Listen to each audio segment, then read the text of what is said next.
So this is where all of you were. I was sure you had just left to go to the beach. Shonen-chan, carrying a basket, was surprised to find all of us gathered in front of the portrait. Ah, Shannon! Well, this is the first time Battler has seen Beatrice's portrait. He was just fascinated by it. That's right, it certainly is fascinating. Beatrice-sama is truly beautiful. I am sure that she captivated the master. Oh yeah? Shannon? Instantly? That's your take? In addition to the patron theory, there's also a theory that she was grandfather's first love. Either way, although it's been several decades since he met her, even now she holds a special place in his heart.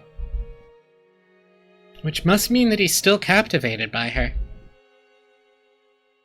Sheesh, that must have made grandmother pretty jealous, huh? I'm not really sure, but that might actually be true. Apparently, grandmother believed he was cheating on her with some blonde. Ugh. Good smell. Good smell coming from Shannon. Maria, sniffing, approached the basket Shannon-chan was holding with interest. After hearing that, I noticed a fragrant scent with a touch of vanilla. Oh, I apologize. I was told by Kumasawa-san to bring them to everyone. Maria like, ooh, girl smell. What is it, I wonder? Ooh, excellent. Cookies. I'm just saying it would be wild if she said that. That's all I'm saying.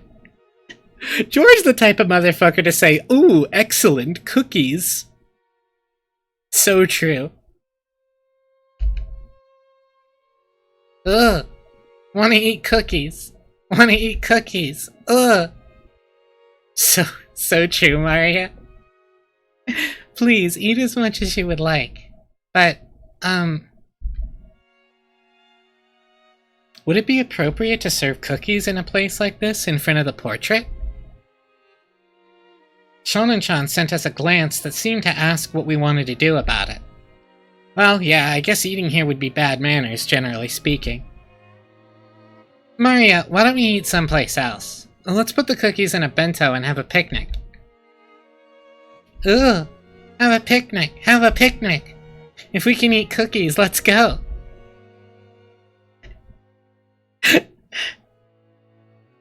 I think after writing a bunch of 8 and 9-year-olds that are like, you know, having like 9-year-olds be like, well, if you think about the financial situation that Japan was in the 1940s, you just want to write like a 9-year-old that's like, I want cookies. Yeah, no, Battler is just there. If you missed the very, very beginning, his name is spelled with the kanji for fighting and person, which is very funny. Yeah, let's go get some fresh air. We shouldn't stuff ourselves right in front of the witch.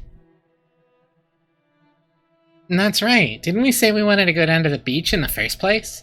Let's go, let's go.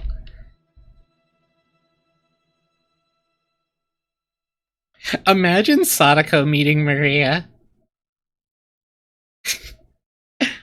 Shonen-chan, sorry, but could I ask you to get us a blanket to sit on and some flasks of tea? Right. Certainly. Hi, Harish. Thank you. Thank you very much. I'm proud of that tag.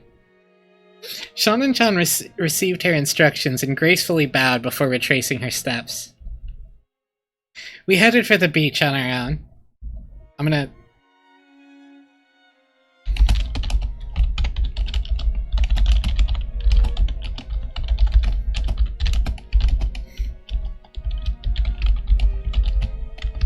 There we go.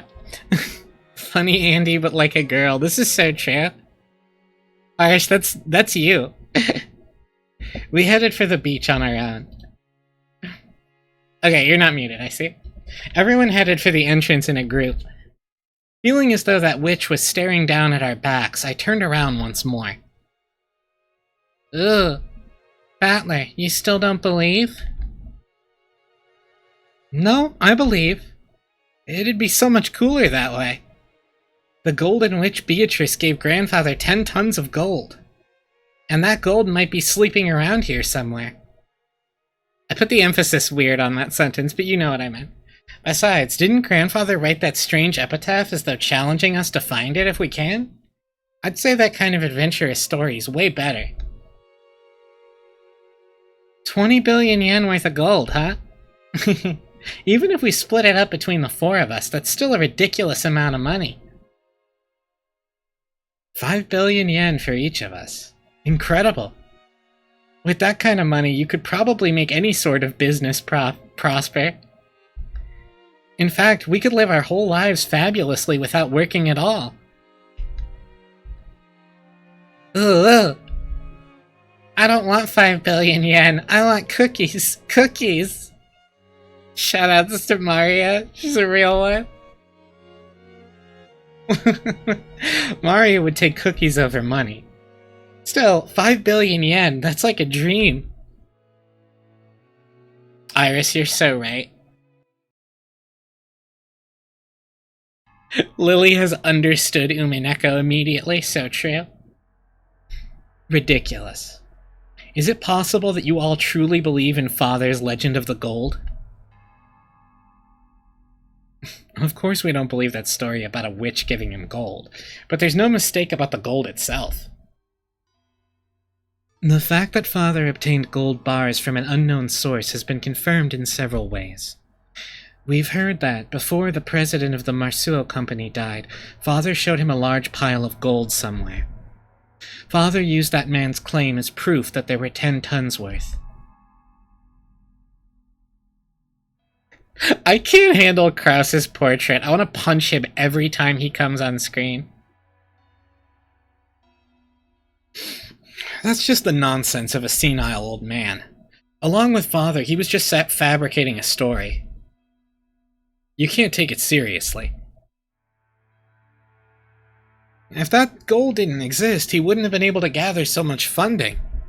He does look like a KOF villain. Before the president died, he was a person with such a sincere personality that he earned the respect of many in the business world. He wouldn't have become a partner to such fraud. Aniki, the president of Marsuo definitely saw it. 10 tons of it, clearly, with his own eyes. Even more, Dad let the president take 1 ingot at random and have it examined. The results of the examination showed that the 10-kilogram ingot was 99.99% pure. He said that the Ushiramiya family crest, the one-winged eagle, was imprinted on it. Almost instantly, the Ushiramiya legend of the gold spread among the fixers of the business world. Gold from an unknown foundry has a poor rate of conversion into money. Thinking that it was a chance for decisive profits, they accepted it as collateral, and as a result, Father was able to receive massive loans. Is there no limit to the absurdity you're willing to accept? How old are you people? Are you still taking that nursery tale you heard as children seriously? Where is the proof that this 10 tons of gold even exists? Aren't you just parroting the lies of Father and few of those close to him? Okay, Rudolph, you know Rudolph sucks, but he's, kind of swaggy with it. Rudolph is not getting a swirly. Rudolph is giving one. Krause is getting a swirly. Look at him. He's, built, and I guess sort of handsome, but he's a fucking... Yeah, Rudolph is at least kind of funny while being an asshole. Of course it's just a story. But still, Aniki, the amount of money Dad raised required a suitable amount of collateral. Even if the gold itself was just a rumor, it's an undoubtable fact that he showed them a treasure of comparable worth. It was just an illusion of money created by our penniless father. He acted as though he had gold that didn't actually exist, fooling his sponsors. It was probably the gamble of a lifetime. Luckily, his use of those funds proved successful. If the Korean War demands hadn't come and the Ushiromiya family had not been restored, Father would have probably been hounded after as a crook of the century. So, are you saying that the gold never existed and that Father made it all up? I guess Hideyoshi's like, I guess it's just call him Father. Of course. And because of that, the illusion of gold became a mere inconvenience once he'd achieved enough success. That's why, later on, Father added all that about a witch and black magic, weakening the credibility of the entire story. In other words, he revealed the illusion of the gold was a fabrication. If he had claimed to have received the gold from a witch, no one would believe that it existed at all, right? Yo, what up, Action? Yeah, no, I can see it. I can see what you mean, Lily. It's also possible that he said it for all of your sakes. Nevertheless, here comes some stupid offspring wanting to divide up this non-existent gold along with the rest of the inheritance. Rosa, don't tell me that even you believe in a fabrication like this. I can't prove whether or not Father really had the gold. I just want to claim my rightful share as one of Father's 4 children. Oh. It seems even you have started to talk that way, Rosa. I see, so that's what you're all getting at. You're trying to claim that I'm attempting to keep all the gold for myself. Yo, what's up, Spade? He's definitely Dio's VA. I actually think he is. I actually do think it's Dio's voice actor, if I remember correctly. Nissan, you've gathered a massive supply of funds. That's a fact. If we rule out the possibility that you've been embezzling Father's personal funds, then there's only one possibility left, right? Aniki, we've been thinking that you might have found those 10 tons of gold bars. Ridiculous. Such a thing never existed in the first place. You know it's him because the, So this is a fan translation that is based off the Japanese, like, actual voice lines. So that, if I remember correctly, he is Dio, and that is them just literalizing his "oh." You know the one. I can't, like, do it good, but you know. He's like, "Oh, you're approaching me?" Then explain yourself. Was it embezzled of Father's assets, or Father's hidden gold? How could you have gathered so much funding if not by one of these methods? Even I have many friends in the political and financial realms. I have earned their cooperation, nothing more. And on that matter, I have no responsibility to explain myself to you. You understand, don't you?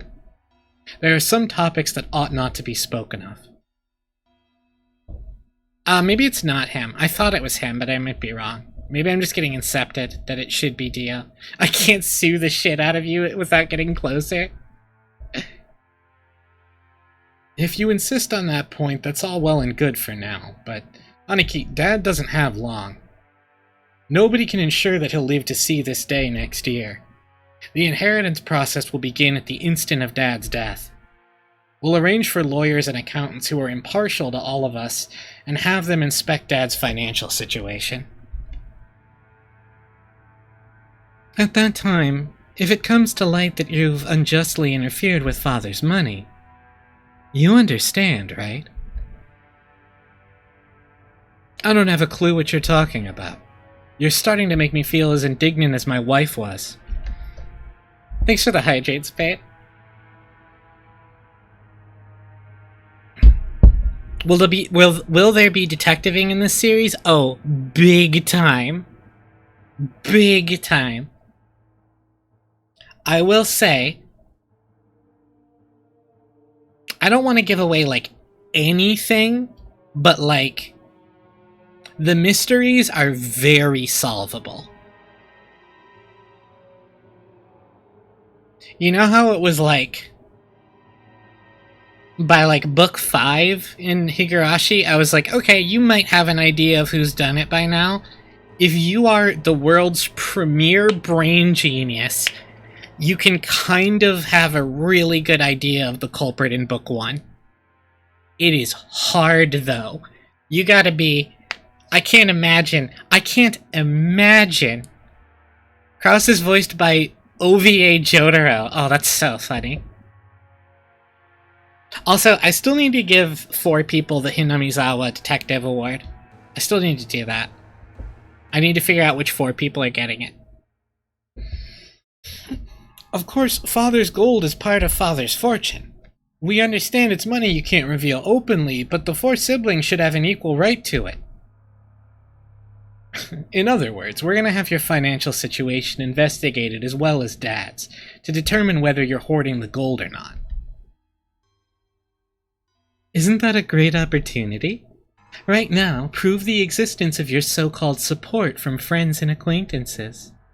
That way we can sportingly apologize for foolishly doubting you. Right, Rosa?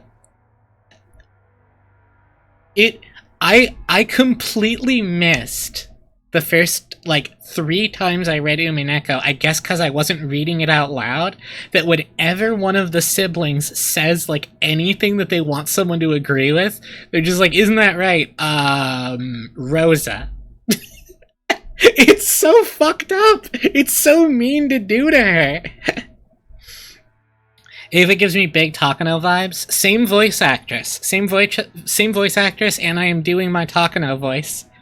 Because same voice actress. That's right. Kraus Nissan, you are the one who's dodging the issue. If you were guiltless, you could just prove that you were in the right, but you aren't even trying to do so. However, Aniki, we still have to consider your position here.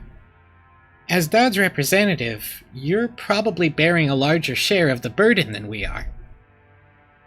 We've been living terribly relaxed lives until now, so it wouldn't be fair for the rest of us to complain without taking your efforts into account. Oh my god, what is he on? What is he gonna pull here? Huh. It seems you cannot make up your mind whether to flatter me, or slander me. Please get to the point. Oh yeah, there's no way you could intuit who did it. Or who's going to do it. You don't even know what it is yet. But by the end of the book, they're flanderizing Kraus. Basically, randomly investigating nitpicky aspects of Father's wealth seems like a pretty crude way to go about it. As you said, Kraus Nissan, there may have been movements of money that are difficult to explain. We've come to consult with you today while fully aware of that point. Both sides stand to gain from talking about this now. A consultation. Oh. Whose kid is Maria? Rosa's kid. When the inheritance is divided, you'll be rewarded for your years of hard work taking care of Dad by an agreement that's generous in your favor. Don't misunderstand us, Nissan. We aren't saying that we'll abandon our rights. But when we make our claim for what we deserve, we might as well offer a generous understanding for your position. That's what we mean. In other words, if you accept our conditions, then when the inheritance is divided, we'll leave the investigation of Father's financial situation to you, Kraus Nissan. Oh, so they're just like, hey, we're gonna tell you how the inheritance should be divided. In exchange for that, we won't investigate Father's financial situation and bring your probable embezzling to light. All of the siblings from Ava downward suspected that Kraus was trying to steal their father's wealth. So letting Kraus report the state of that wealth was extremely contradictory and a huge concession. If, as they claimed, Kraus was actually embezzling money, Kraus would be able to hide that fact. Besides which, it'd be possible for him to control the distribution of the inheritance in a manner favorable to him. Kraus, realizing that sounded too good to be true, couldn't help but feel suspicious. He couldn't help but worry about what they'd ask for in exchange. Oh. After mistrusting me completely, you now say that you're willing to restore your confidence in me as the eldest sibling. So, what is it you want in return? Just what we deserve as siblings. You aren't the kind of person who'd steal Dad's property, but you also aren't being financed by some patron. Considering all that, there's a certain explanation that'd satisfy the rest of us. Nissan, you found 10 tons of gold, and used that as collateral to gather some funding. Yes, just like Father did in the past, right? If that's the case, then there won't be any funny business in Father's finances. You've always been a good son, looking after Father. Why'd we mistrust a person like that? You're being so roundabout I can barely understand you. Please speak in a clearer and more practical terms. Our first condition. Aniki, you must admit that you found Dad's gold. Are you asking me to admit I possess gold that doesn't exist? Our second condition. You'll acknowledge that each sibling has a right to a share of the gold, and you will pay out those shares. How foolish. With that non-existent 20 billion yen of gold, that would be 5 billion yen per person. Are you telling me to pay a total of 15 billion yen? Ridiculous. Keep listening till the end. We know that much money can't just pop up out of nowhere. We're not asking you to make an impossible deal. Of course, regarding the portions of the gold, we plan to reward you plenty for your hard work until now. Our third condition. The portion of the gold to the one bearing the title of successor to the Ushiramiya head family will be 50%. The remainder will be considered the fair share for the siblings and divided up. Of course, this also includes you, Krasny-san. Of the 20 billion, 12.5 billion will go to Aniki, 2.5 billion will go to Eva-ne-san, 2.5 billion will go to me, and 2.5 will go to Rosa. That division scheme makes me so grateful I could cry. So you're saying, for the sake of the gold that doesn't exist, I must pay you 7.5 billion yen. So do you think they actually think he found the gold or not? Because if they don't actually think he found the gold, they're like, hey, we know you're embezzling. Just give each of us 2.5 billion yen.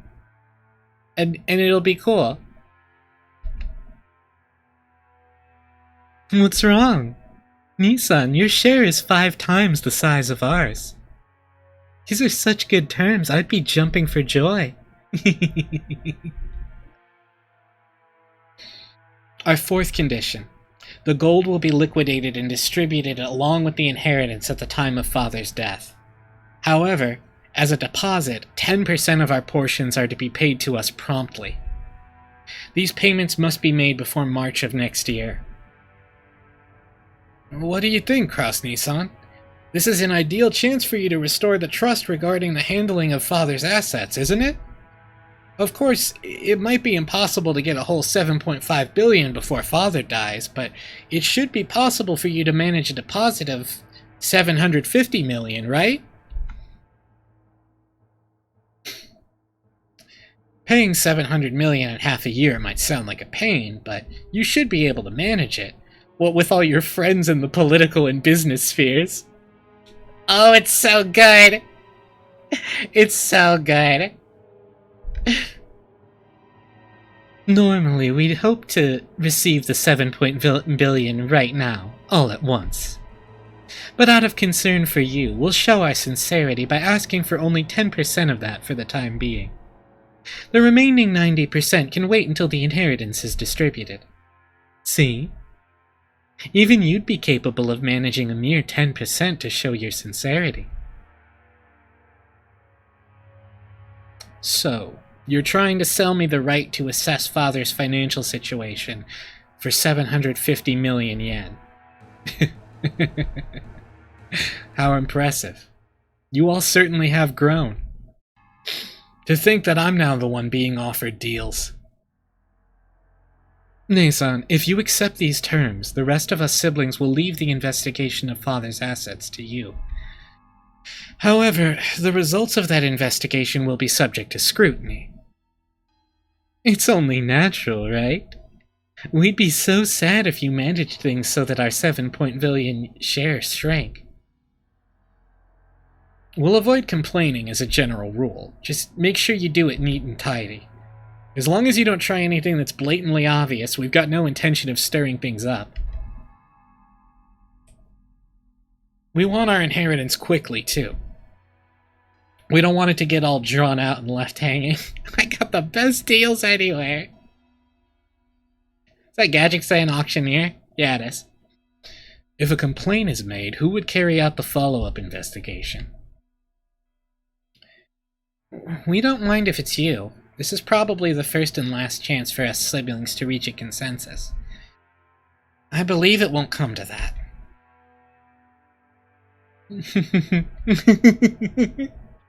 Looks like even you can speak up now and then, Rosa. By this point, it's obvious that Kraus wasn't at all trusted as the oldest sibling, so there's no need to go into detail. The formerly tyrannical older brother had always abused his privileges and violated the other siblings' shares. It was in response to this that the other three, now adults, were finally teaming up and striking back for the first time. Sorry, but there's more. Our fifth condition.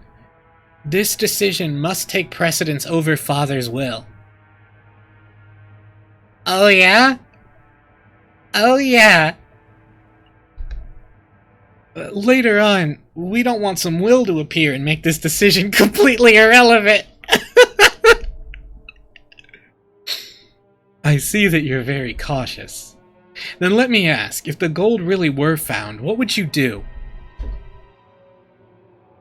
Since you'll be making payments to us for the gold's worth, the rest of us really don't care if we ever see the gold or not. You can think of our share as an advance payment. Oh my god. They're like, so if we do really find the gold, that's fine, you can keep it, because like you're paying us for it anyway. It's good to have dreams, isn't it? You plan to turn this island into a resort, right? You might stumble upon the gold by chance during construction. Well, Ava's just openly like, yeah, I know you don't have that shit. Oh, thank you, Spade. Ava let out a high-pitched laugh. Kraus watched, but didn't even flinch. Let me add a seventh condition before I accept. In the situation that any sibling other than myself finds the gold, they will immediately turn it over to me. Yes, of course. We'll hold on to it for you.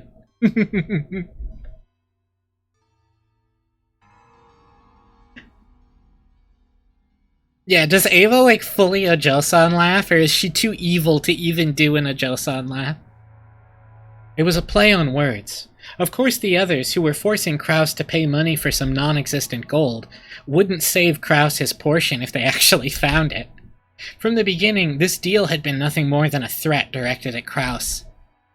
Regardless of the actual facts, it was still extremely likely that Kraus was embezzling his father's assets.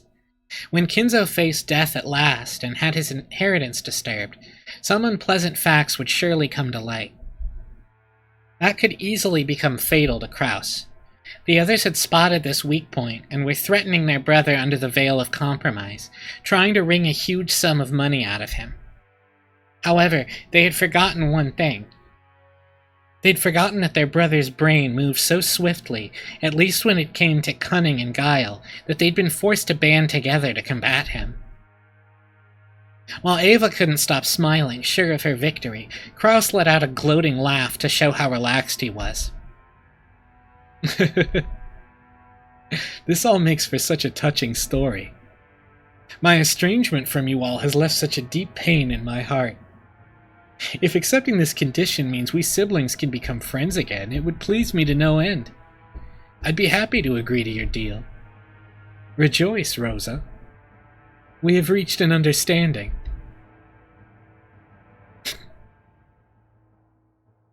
Rosa's like, why does everyone have to use my name as punctuation?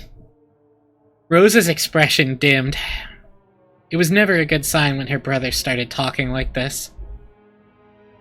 Ava also keenly picked up on this. That's why she was unable to wipe away a sense of unease, even though Kraus had obediently accepted the deal. My, how obedient of you. It's not like you at all, Nissan. What a cruel thing to say. Are you implying I have some ulterior motive? Of course I don't. I'm just the same as all of you. Just the same as all of you. He seemed to emphasize just that one part. The color of Rudolph's face darkened. To him, it sounded as though Kraus was saying, I have a plan similar to yours. So Rudolph panicked. He rushed to bring this nearly resolved discussion to a conclusion. Then we're good. So, Aniki, would you mind signing here? This is a written contract summarizing the discussion we've just been having. There's one for each of us. Everyone will sign for the same contents. Rudolph took 4 written contracts out of his breast pocket that had the details of their deal written on them. The 7th condition you proposed will, of course, be added right now. Don't worry about that. Aniki, need a pen? Rudolph took a fountain pen out of his breast pocket and offered it to Kraus. Just bust the contracts out. Rudolph made as if to accept it, but then, with a small laugh, he drew back his hand without taking it and spoke. The 7th condition by Kraus was if someone else finds the gold, that they have to give it to him. Because he's the one in charge of splitting up the gold. Actually, in order to ensure that this agreement is properly executed, I'd like to propose an amendment on just one point. As soon as Kraus said that single sentence, all of the siblings felt as though something ominous was creeping up their backs at the same time. That won't do. We've already decided, haven't we? Just stay quiet and sign it. Why are you in such a hurry, Eva? Of course I'll sign. I promise the share of the gold going to all of you will be 7.5 billion yen. I also promise that, when Father's inheritance is distributed, I will cleanly and neatly liquidate it. However, there is one point that I simply must insist that you compromise on. What are you talking about? What don't you like? The part about promptly paying 10% of your share, 750 million yen. As you pointed out, my financial situation is far from prosperous. While I can guarantee that I will collect on various future investments, I must admit that I am quite poor at the present moment. In short, I have absolutely no money that I can move around right now. I am incompetent, and my business sense is dull. Since I am the loser you all claim me to be, I don't have the power to move 75 million yen in just half a year. That can't be true. Are you trying to deceive us with such a half-baked trick? At the time of the division of the inheritance, I will liquidate everything at once. Remove the condition that I must pay you 10% in advance. That is the only condition under which I am willing to sign. Rich people are always talking about how they are poor. This is the only thing they talk about more than that they're poor is that they're rich. Those are the 2 most discussed rich person things. Kraus Nissan, that 10% is nothing more than a number to measure your sincerity, isn't it? All things being equal, you shouldn't have any room to negotiate at all. We're doing you a huge favor by offering to let things slide for just 10% in good faith money. Now that we've explained that, you rejecting our offer would seriously damage our trust and relationship, right? Hideyoshi had a humble expression on his face and was rubbing his hands together, but his eyes weren't calm at all. Hideyoshi is so funny. His whole businessman strategy is, oh, I'm just a little guy. I got a Kansai accent. I'm not from Kanto at all.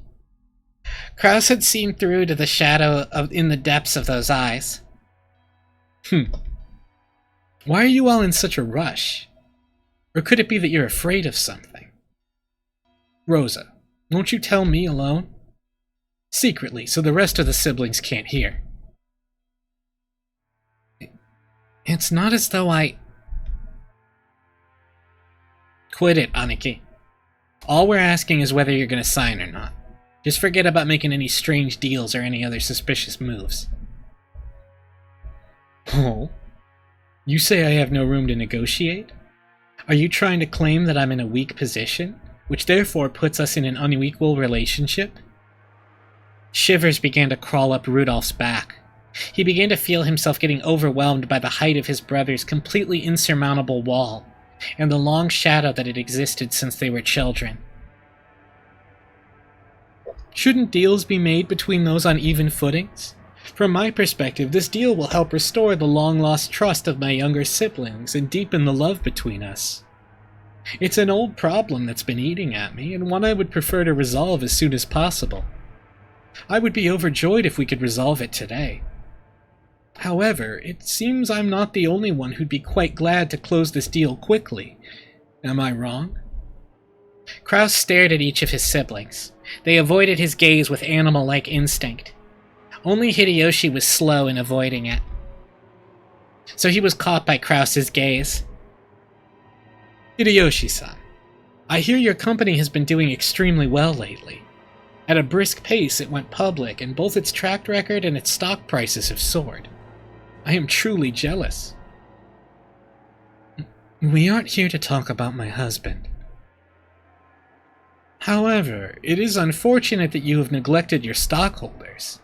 It's even more unfortunate that you were unable to solidify your base when you became stock-listed. Before you realized it, some bad-natured colleague of yours had bought up a huge share of your company's stock, right? How could you know about that? The same way you knew about me. If it's possible to collect evidence proving that no one would offer a loan to me, then it's possible for me to collect evidence on you. Is it really so unexpected as that? Kraus grinned broadly. In contrast, Hideyoshi's face was rapidly turning pale. Hideyoshi's company was a restaurant chain management company that he'd started from nothing. Thanks to Hideyoshi's management efforts, the company had achieved success repeatedly, expanding its range, and a petition to make it a stock-listed company had recently succeeded. The greatest advantage of being in the stockholding system is that you can sell stock certificates and gain a large amount of financing. That amount tends to be far greater than a business's normal profits. So this is an extremely effective way to gather massive funds to expand a business even further. However, in exchange for financing the company, the stockholders gain certain rights. They're given rights that allow them to observe and guide the company they're invested in, leading to profits even greater than their original investments. This right is guaranteed to the stockholders, and they sometimes use it to dismiss ineffectual management. The right allows them to keep an eye on management and prevent the money they've invested in the company from going to waste. However, if they use it forcibly, they can eject the former management and take over the company. After all, dismissing management and nominating new management are powers held by the general body of all the shareholders. That power is determined by the majority decision of the stockholders. And people who hold more stock get to cast more votes. In other words, if some person or group holds a majority of the stock, they can freely chase out the old management and make the president anyone they like. If they want, it's also possible for them to make themselves president. Most companies take various defensive measures to stop malicious people from buying up their stock and threatening their position, like ensuring that lots of stock is bought up by those close to them, such as company employees. However, Hideyoshi's company had only recently become stock-listed, and he hadn't had time to strengthen those defensive measures. Or maybe Hideyoshi was so engrossed in the management of his company that he couldn't properly understand the dangers of being stock-listed. I love this note that it's like, this system of capitalism is so bad that even if you're just like a guy who starts a restaurant management company and you're like good at that, you might just lose it because of stock shit. It's hard to say whether he should be viewed as a kind-hearted manager immersed in the work of management or a foolish manager who had his feet swept out from under him. In other words, there existed some people who wouldn't let him get away with that naivete unscathed. Maybe he is just a little guy, so true, Para. They began repeatedly buying up stock in Hideyoshi's company, rapidly gaining such strength that they couldn't be ignored. They then sent anonymous documents to the shareholders in an attempt to gain control of a majority. The documents read, the current management continues to make pointless investments and is ignoring the needs of the stockholders. Let us force the current management to retire, cut the current wasted investments, and let this company be born again as one that gives more back to the stockholders. Even the way Ryukishi is positioning this is they're like, Hideyoshi cares too much about his employees and not his shareholders, and so he might lose everything. It's very difficult to make the actual state of a company's management known. The fruits of Hideyoshi's sleepless nights and constant concern for his company were cruelly distorted, and he lost the trust of his stockholders. Thanks to these efforts, this group had almost collected a majority of the company's stock. At that point, even Hideyoshi noticed and started to buy back the stock, but the stockholders realized that the company was undergoing an acquisition maneuver, and each demanded a ridiculous price for the shares that Hideyoshi was trying to buy back. They continually tortured Hideyoshi, who had no leeway in the negotiation of the price. One of the certainties of capitalism is that the price will rise when two parties vie for the same thing. And one of the certainties of democracy is that the majority controls everything. So in the end, whoever manages to buy up the most stock wins. Put another way, whoever has the most money wins.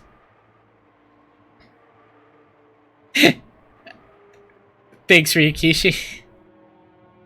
Unless Hideyoshi could obtain a large sum of money at this critical time, he could easily lose all he had built so far. Therefore, more than anything else, he wanted a lot of money right now. I forgot about that. It's so good. It's just in all caps. So you get it. You get it. More than anything else, he wants a lot of money. He couldn't wait for the division of Kinzo's inheritance, since no one knew when he would die. And you, Rudolph, have been in quite a lot of trouble lately too, haven't you? You always hear people say it's terrifying overseas, but it seems it really is true. American trials are settled quite emotionally. They never hand down generous judgments to foreigners. Weren't you advised by your lawyer that making a settlement with the other party would be more economical in the long run? Oh, Rudolph, what did you do? What's this all about? Kyrie speaks up. She's like, oh, for fuck's sake. Well, it's just some trouble from work. Oh, she doesn't know! Oh, no! Ooh! Uh-oh! Well, it's just some trouble from work. No big deal. Nothing you can't settle with money. Kyrie immediately guessed the meaning behind this subtle expression on Rudolph's face. Her husband had gotten wrapped up in some kind of trouble without her knowledge, and had been worrying over it alone. That's right. In this world, anything can be settled with money. After all, it can even buy back the broken bonds between siblings. America is very fussy about the violation of rights. But with money, anything can be settled. God! Oh, that... Ryukishi is like, you are like little baby. I'm on 8 different levels of social commentary right now. Long live capitalism. Though, rumor has it the settlement money could be as high as several $1 million. You just had him say long live capitalism! Rudolph had been building a large amount of wealth with a certain type of niche industry. However, a niche is a niche. It definitely wasn't a business exposed to the light of day. An American corporate giant was trying to accuse Rudolph's company of violating their rights. For various reasons, it was thought that victory for Rudolph in this trial would be extremely unlikely, and he was being forced into an all-out surrender. But even so, there was a way for this to be resolved with money. If he could just pay that money, it might still be painful, but he'd be able to pick himself back up. But if he didn't pay, he'd lose everything. Therefore, more than anything else, he wanted a lot of money right now. Rosa, you're a good and noble little sister. You wouldn't get yourself involved in a dangerous money game. However, your soft-hearted nature has brought you trouble, hasn't it? In my opinion, becoming a co-signer for anything isn't something one should enter into lightly.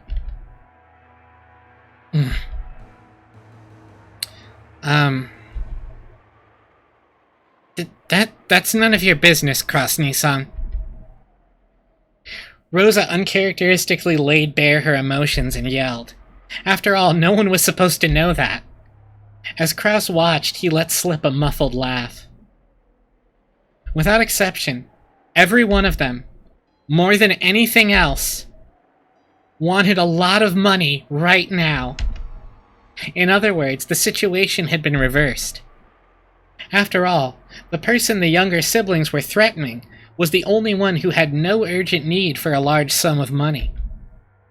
The other three, however, wanted a lot of money quickly, no matter the cost. In other words, the longer it took to establish this deal, the better position Kraus would be in. Kraus was extremely sly. He had known of their Achilles' heel from the beginning. Even so, he had not been certain. Therefore, he had hidden his knowledge until the very end, striking back only after analyzing their attitudes. If it were possible, I would like nothing more than to raise some money for my adorable siblings in their time of need. But unfortunately, I have nothing on hand. If you know of any sponsors that might be able to raise a whole 750 million, I suggest you try there first. Kraus's elated words were so obviously detached from what he actually felt. The other siblings could do nothing more than listen, grinding their teeth. If they could think of a sponsor that convenient, they wouldn't have kept up this charade. They had entered this huge battle specifically because they had exhausted all other options. However, if you do insist on relying on your big brother, I wouldn't mind using my influence to help you find such a sponsor. Oh, wait, I do believe that you said I have no influence. Well then, I'm afraid I won't be much help to you.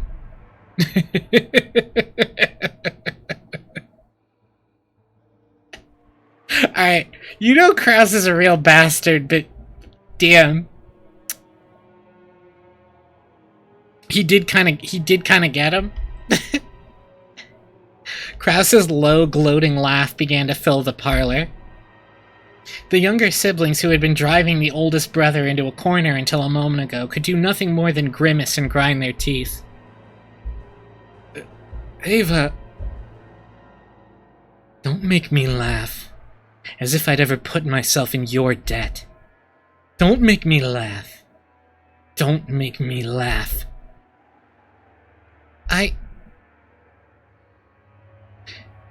If we relied on you, how exactly would you help us?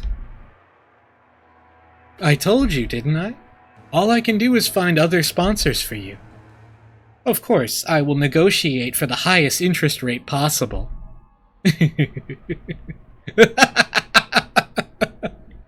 What a piece of shit! What a bastard! Damn you. Taking advantage of us.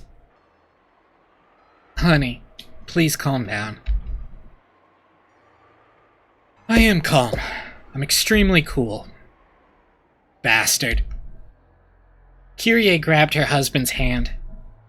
But that action made him feel even more pitiful, so Rudolph shook it off. Kraus laughed as though watching something highly amusing. In times like these, it certainly would be nice to find Father's hidden gold.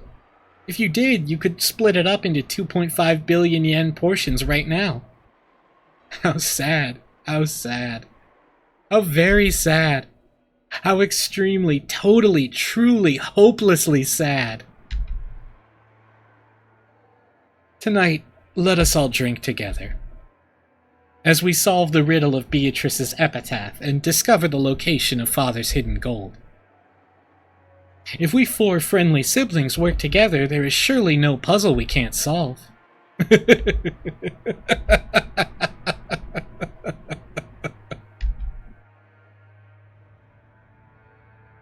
Alright, Kraus.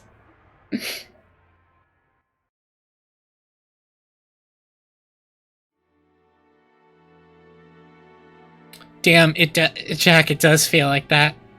This is the most "and then there were none" fucking shit I've ever seen. Agatha Christie is gonna get name dropped like 3 times, and then there were none will be name dropped at least once. Oh, now we're back to Kinzo's fucking study. Quite an entertaining scheme. Well then, what are the conditions they've attached? We didn't get details on Rosa's problem. She co-signed something. She co-signed something, and now she needs money. Who knows what that was? Oh, Canon.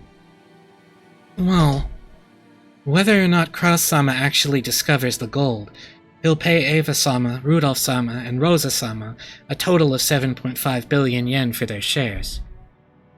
However, 10% of that will be paid before March.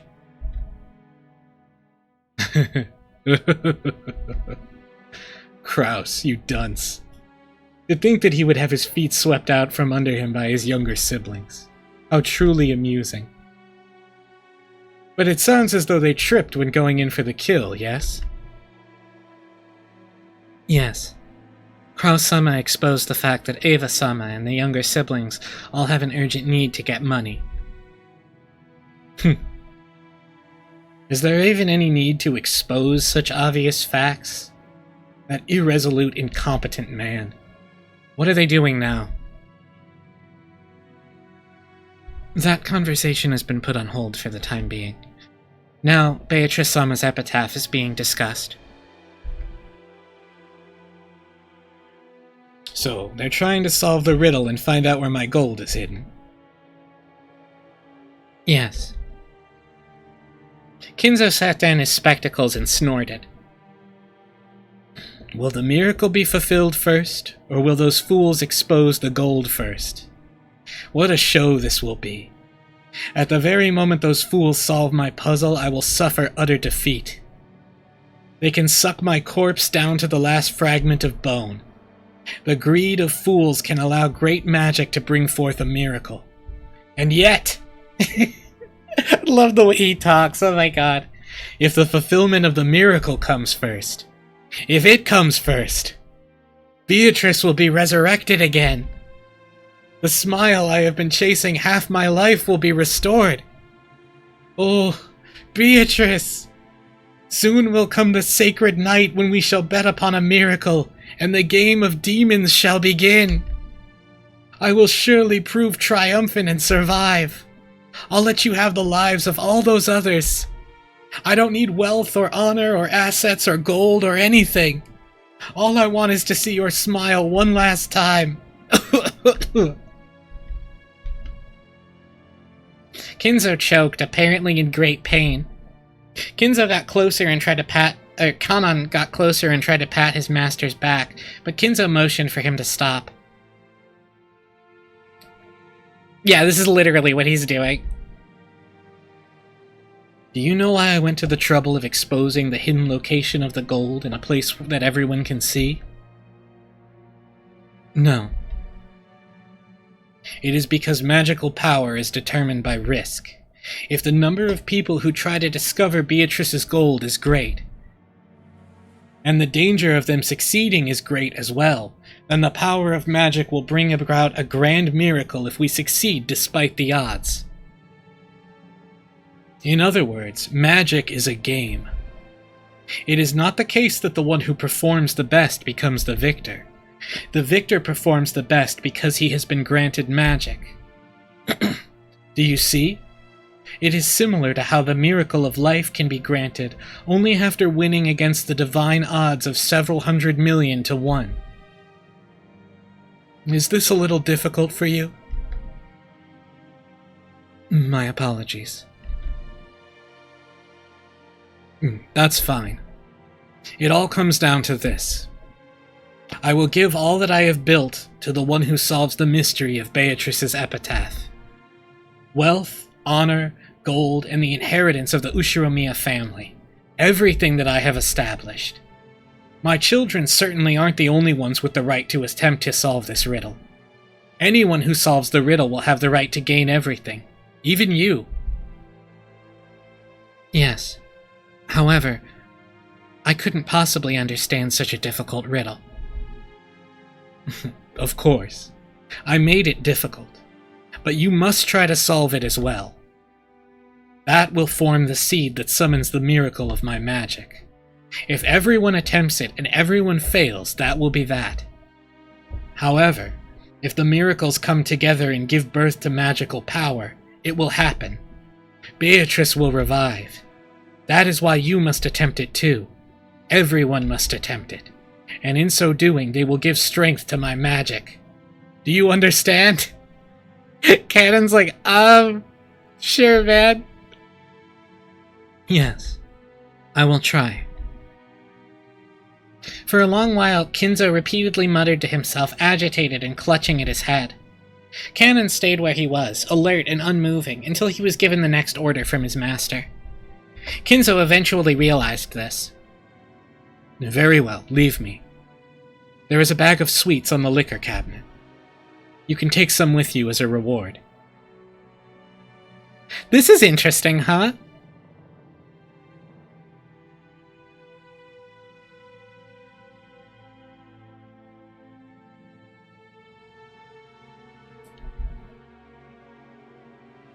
I'm fine. After all, I am furniture. Yeah, good catch. Kanon does have the one-winged eagle on his clothes. There are a few servants who do. There is at least more than one servant who does. So furniture doesn't eat sweets? Well, I suppose it stands to reason. In that case, leave me. Yes. Excuse me. I guess shoutouts to Kinzo for being the only person to verbally react to the word furniture. Kanon bowed and left the study. As the door closed, a heavy locking noise sounded out.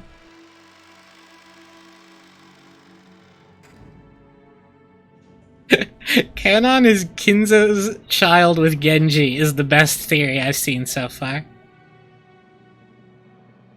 But it was not the sound of Kanon locking the door. It was the door locking automatically. No one could enter without Kinzo's permission, and once they left, they could not enter again. Look at how much emphasis they're putting on Kinzo's study. It was a mechanism that Kinzo, unable to trust his blood relatives, had created to seal himself up in his own study and isolate himself from the outside world. He was already unable to trust anyone excepting... Oh, okay, I see it. He was already unable to trust anyone excepting not the children who shared his blood, but those servants who called themselves furniture. Yeah, that's a jack-off's gun right there.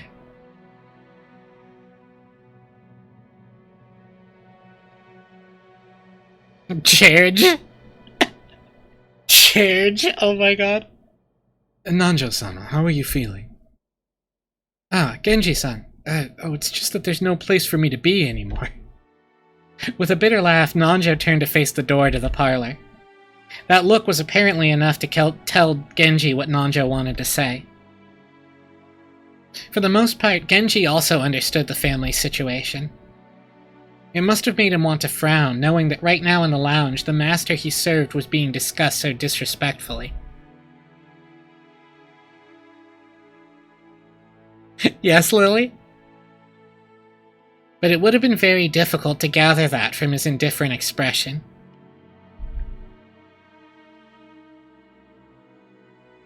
Still, I don't understand. Why did Kinzo-san have something so provocative written, I wonder? Nanjo looked at the portrait of Beatrice. No, he actually directed his gaze beneath the portrait at the plate with the epitaph. I do not presume to understand the master's thoughts. However, I'm sure he had a deep reason for doing so. Oh, hey June, welcome. Since long ago, when Kinzo-san played chess, he would always prepare his moves according to some far-reaching judgment. Yes, sometimes even to make moves I couldn't understand. For an average person like me, it was impossible to see through whatever he was planning. Sometimes I wonder if it might be some kind of will in the master's eyes. Oh, DMs? I see. Perhaps he wished to hand over his wealth and title to the one who can understand it. That does look like Roger Bacon from Shadow Hearts 1, you are so right. So, you're thinking he may have wanted the four siblings to work together and solve the riddle, before some outsider like myself solved it? Kinzo-san may speak of his children in insulting terms, but perhaps he also wants them to repair their relationship. It certainly would be heartwarming if, as Nanjo suggested, this epitaph had been made to repair the siblings' relationship. However, both Nanjo and Genji knew that nothing could be more impossible than this. They'd known Kinzo longer than anyone else, and Kinzo trusted them more than his own relatives. But even they could not guess at his true motives.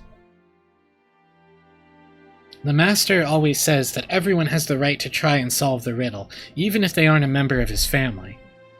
What about you, Dr. Nanjo? No, it's a little too difficult a puzzle for this senile old man. Actually, I once wrote this epitaph down on my notebook. Night after night, I would try to solve it before going to sleep, but it really is hard. It looks like we might have some free time to relax and consider it before someone comes to get us. What do you say, Genji-san? I am nothing more than furniture in service to the master. Gold and assets are unnecessary to me. My, you're very modest. I imagine that's why Kinzo-san trusts you so much. If so, I am honored. That's the first time Genji's referred to himself as furniture.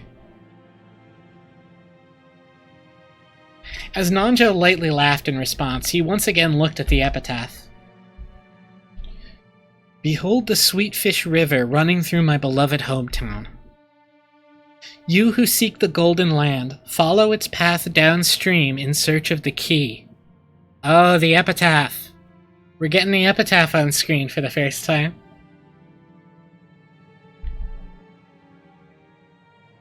The epitaph on the portrait called My Beloved Witch Beatrice goes as follows. Behold the sweet fish river running through my beloved hometown. You who seek the golden land, follow its path downstream in search of the key. As you travel down it, you will see a village. In that village, look for the shore the two will tell you of. There sleeps the key to the golden land. The one who obtains the key must then travel to the golden land in accordance with these rules. On the first twilight, offer the 6 chosen by the key as sacrifices. On the second twilight, those who remain shall tear apart the 2 who are close. On the third twilight, those who remain shall praise my noble name. On the fourth twilight, gouge the head and kill. On the 5th twilight, gouge the chest and kill. On the 6th twilight, gouge the stomach and kill. On the 7th twilight, gouge the knee and kill. On the 8th twilight, gouge the leg and kill. On the 9th twilight, the witch shall revive, and none shall be left alive. On the 10th twilight, at journey's end, you shall attain to the power of the Golden Land's treasure, once and for the last time. The witch shall praise the wise and bestow 4 treasures. One shall be all the gold from the Golden Land. One shall be the resurrection of all the dead souls. One shall be the resurrection of the love that was lost.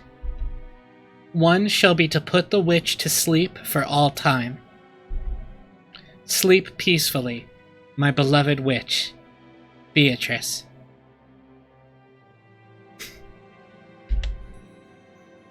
So that's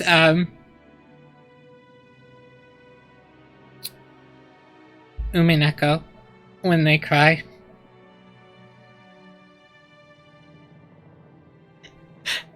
Everybody's like, what a funny, silly little epitaph.